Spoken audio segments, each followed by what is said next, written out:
또 한 주가 시작되었습니다. 이제 10월입니다. 올해도 이제 석 달밖에 남지 않았습니다.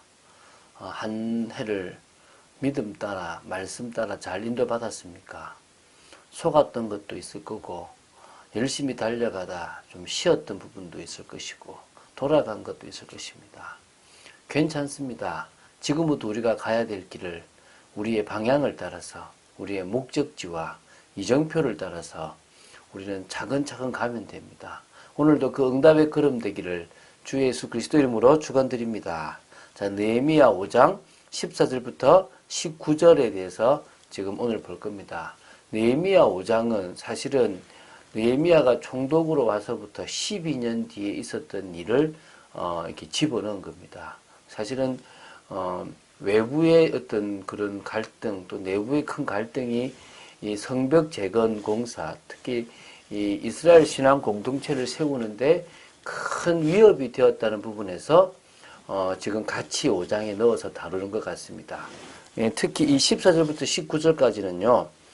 총독으로 부임한 지 이 12년 동안에 총독으로서 가장 청렴한 삶, 공무원 중에서 이렇게 정말 녹을 이런 그 특수 상황을 받지 않았는데요.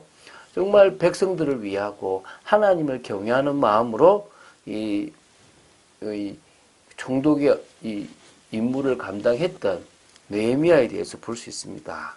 그리고 마지막에 그런 자신에 대해서 은혜를 베풀어 달라고 기도하는 모습도 나옵니다. 그래서 오늘 내용들을 보면서 참 이런 중심 있는 사람이 있었기 때문에 이스라엘 신앙 공동체가 세워졌구나. 지금도 마찬가지입니다. 한국이라는 곳에 복음이 선포되고 한국이라는 나라가 발전하기 위해서는 이 한국의 이름도 없이 헌신했던 많은 사람들이 있었습니다. 그들의 그 헌신과 하늘의 미랄 같은 그 썩어진 죽음으로 말미암아 이렇게 아름다운 교회가 또 이 아름다운 기독교의 문화가 세워졌다라고 볼 수 있습니다. 이 느헤미야 한 사람의 이 헌신을 하나님은 귀하게 보시고 이 성경에 기록해 놓을 정도였습니다. 여러분의 인생이 귀한 인생 되기를 바랍니다. 자, 그러면 우리가 하나하나씩 그 부분에 대해서 한번 보도록 하겠습니다. 14절을 먼저 보겠습니다. 또한 유다 땅 총독으로 세움을 받은 때 곧 아닥사스다 왕 제20년부터 제32년까지 12년 동안은 나와 내 형제들이 총독의 녹을 먹지 아니하였느니라. 그래서 지금 5장이 12년 뒤라는 것을 알 수가 있습니다. 뒤에도 이제 다시 과거로 돌아가지만 요 5장만은 지금 12년 뒤 아닥사스다 제20년에 유다 총독으로 왔는데 벌써 제32년이 되었다라고 그 12년 동안의 자신은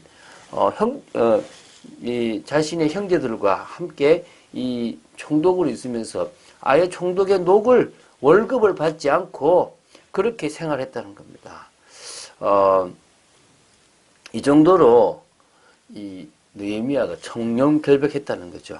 그래서 총독의 녹이라는 것은 총독에게 마땅히 돌아갈 생활비 전체를 이렇게 의미한다고 보시면 됩니다. 이거를 뭐요? 받지 않았다는 거죠.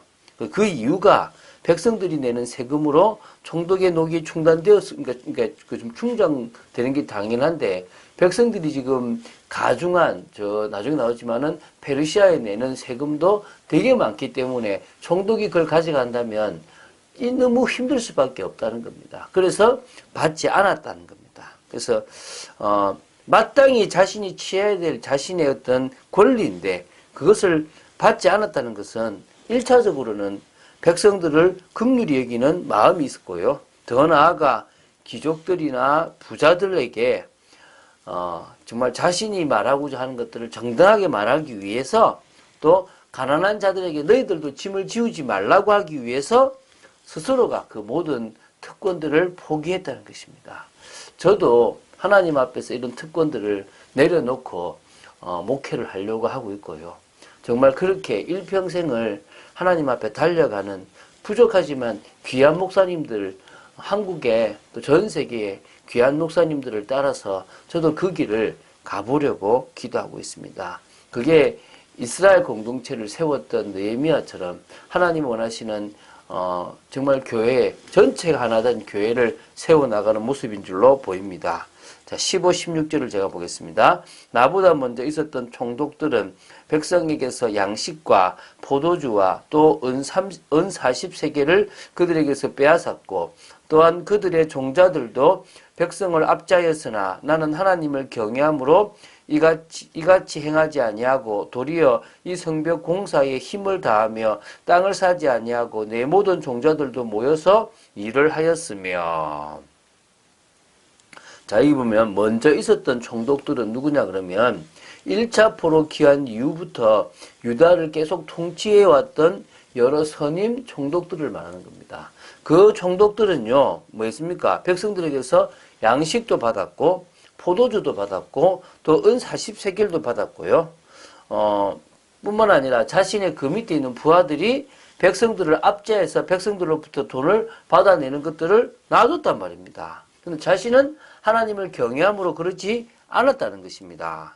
자, 여기 보면 지금 뭐 양식과 포도주는 뭐 그렇다 치더라도 은 40세겔이 나와요. 이게 지금 하루에 한 40세겔쯤 되었다라고 보시면 될 것 같아요. 이 보통 그 당시에 노동자 이 한 세겔은 당시 노동자가 4일 품삯을 이게 받았을 때 그 되는 금액이 한 세겔입니다. 그렇다면 이 40세겔은 한 사람이 160일쯤의 품삯으로 보시면 돼요.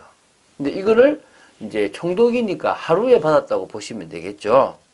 그러니까 이게 이제 대개 40세겔이 큰 돈인 겁니다. 그러니까 정말 이 총독에게 더 많은 돈이 돌아갔는데 그것을 받지 않았다라고 보면 되겠습니다. 그리고 오히려 이제 뭡니까? 이 부하들이 부를 축적하는 것도 안 하게 막았다는 거죠. 이 정도로 오히려 그럴 뿐만 아니라 성벽 공사 짓는데 자신이 가지고 있는 돈과 에너지와 또 힘을 다 실었다는 것이고요. 아예 부하들도 그 일을 같이 했다는 겁니다. 그러니까 땅을 차지하지 않을 만큼 땅 사가지고 그걸 통해서 이익을 챙긴 그것도 하지 않았다는 겁니다. 또 내 상인은 유다 사람들과 민장들 150명이 있고 그 외에도 우리 주위에 있는 이방 족속들 중에서 우리에게 나온 자들이 있었는데 매일 나를 위하여 소 한 마리와 살찐 양 6마리를 준비하며 닭도 많이 준비하고 열흘에 한 번씩은 각종 포도주를 갖추었나니 비록 이같이 하였을지라도 내가 총독의 녹을 요구하지 아니하였음은 이 백성의 부역이 중함이었더라. 그러니까 오히려 자신의 상은 자신의 돈으로 준비를 했는데 거기에 유다 사람들과 민장들을 합치면 한 150명이 있었고요. 그 외에도 그 주위에 이방 족속들 중에서도 이 이스라엘을 돕기 위해서 나온 자들까지 다 포함해서 어떤 음식을 먹었냐? 매일 소 한 마리, 또 살찐 양 6마리, 닭도 많이 준비해가지고 그들이 같이 먹었는데요. 10일에 한 번은 각종 포도주까지 갖추어져서 그들을 먹였는데 그런 가운데서도 자신은 녹을 받지 않고 오히려 헌신했다는 겁니다. 그 이유가 백성들의 부역이. 이 백성들의 부역은요, 이 성벽 재건에 대한 노동도 있겠지만 무엇보다도 이 페르시아 제국에 부과한 강제 노동과 세금 등으로 보면 될 것 같아요. 그것들 때문이라도 이 느헤미야는 이것을 받지 못했다는 겁니다. 녹을요. 그래서 하나님을 경외하는 마음이 이 정도로 중했다고 보시면 되겠죠. 내 하나님이여 내가 이 백성을 위하여 행한 모든 일을 기억하사 내게 은혜를 베푸시옵소서. 자, 이 말은 자신을 막 드러내려고 한 게 아니라 나 이 정도니까 하나님 나는 은혜 베푸시 이 말이 아닙니다. 자신은 총독이라는 자리에 있으면서 결백했다는 겁니다. 신실함을 따라서 하나님 앞에 내가 일을 했다 이 말입니다. 그러니까 그 기도로 지금 자신이 마무리를 하고 있는 겁니다. 정직한 심령, 또 온전한 믿음 가운데서 모든 일을 선하게 행하였음을 고백하여 하나님 정말 은혜를 달라는 거거든요. 근데 조금 이 지금 한글 번역이 조금 자신을 드러내는 것처럼 보일 수 있습니다. 이거를 좀 영어로 이렇게 그 번역한 걸 보면요. 나의 하나님이여, 내가 이 백성을 위하여 행한 모든 일을 따라서 선한 것으로 나를 생각하소서. 나에게 은혜를 베풀어 주소서. 라는, 내가 했던 것들을 하나님이 기억하시고 더 은혜를 달라고 하는 그런 간절함, 나는 하나님의 은혜 없이 살아갈 수 없다라는 것들을 지금 드러내고 있습니다. 자, 느헤미야는 목적지가, 다시 말하면 목표가 딱 하나였습니다. 이스라엘 신앙 공동체를 통하여 하나님 나라를 이루는 것입니다. 우리도 뭡니까? 하나님 나라를 이루기 위하여 사도행전 1장 8절처럼 땅끝까지 증인되는 겁니다.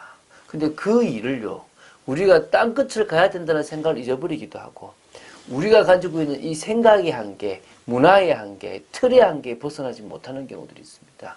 그리고 나를 위해 살아가는 사람들이 많다는 겁니다. 그래서 우리는 뭐요? 진짜 나중에 환란이 오고 큰 문제 속에서 결국은 응답 속으로 가는 것이 아니라 어떻게 해요?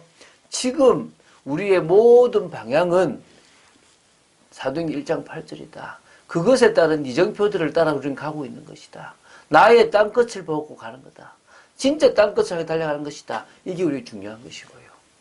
두 번째는 내가 한국인이라는 거, 내가 크리스찬이라는 거, 내가 뭔가 가지고 있는 모든 틀 속에서 나도 모르게 갇혀서 하나님의 뜻과 계획을 놓치는 것이 있다면 넘어설 수 있도록. 세 번째는 나를 위한 삶이 아니라 진정으로 전도자를 위한 삶을 살아갈 수 있도록. 그러기 위해서 우리는 항상 기뻐하고 쉬지 말고 기도하고 범사에 감사해서 하나님의 뜻을 이루는 축복이 있게 되길 바랍니다. 불신앙도 버리고 인본주의도 버리고 우리가 맡겨진 모든 것에 최선을 다하고 하나님이 원하시는 최고의 자리, 최적의 일을 해나가서 미래를 준비하고, 그리고 우리 삶 속에 성령의 역사 중에 능력과 성령과 큰 확신으로 하나님의 일을 이루어갈 수 있도록 정말 그런 축복의 오늘 하루가 되기를 주 예수 그리스도 이름으로 축원드립니다.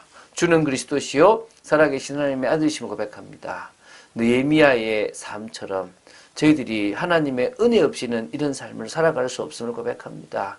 느헤미야가 대단한 것이 아니라 하나님이 느헤미야에게 은혜를 주셨기 때문에 느헤미야가 이런 일들을 감당하고 하나님의 뜻을 이루는 줄로 믿습니다. 하나님 은혜를 허락하여 주시옵소서. 하나님이 원하시는 일을 해나가는 믿음의 사람이 되어지기를 간절히 소원합니다. 역사하여 주시고 오늘도 저희들을 통하여 하나님이 영광 받으시기를 간절히 소원합니다. 하나님의 뜻과 계획을 이루는 삶이 되어지기를 간절히 소원합니다. 주 예수 그리스도 이름으로 기도드립니다. 아멘.